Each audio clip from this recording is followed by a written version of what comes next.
Hi friends, good evening.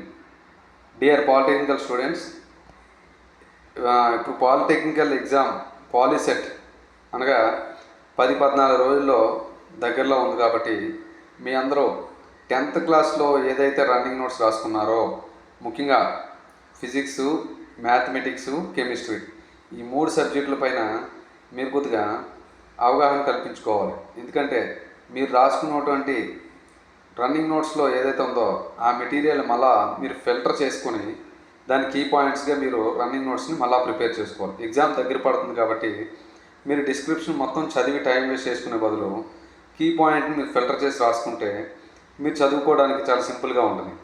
Next, POLYCET ఎంపికైన తర్వాత ఏ branch తీయాలి, ఏ బ్రాంచ్ తీస్తే ఏ బ్రాంచ్ని సెలెక్ట్ చేసుకుంటే మన ఫ్యూచర్ ఎలా ఉంటుంది, ఏ బ్రాంచ్ తీసుకుంటే మన కెరియర్ ఎలా ఉంటుంది, ఆ బ్రాంచ్ వల్ల ఉపయోగాలు ఏమిటి, పాలిటెక్నికల్ కంప్లీట్ అయిన తర్వాత ఇంజనీరింగ్ చేయాలా లేదా ఉద్యోగం చేయాలా అనే అంశం పైన మనం పాలిటెక్నికల్ పాలిసెట్ ఎగ్జామ్ రాసిన తర్వాత మరొకసారి మనం డిస్కస్ చేద్దాం.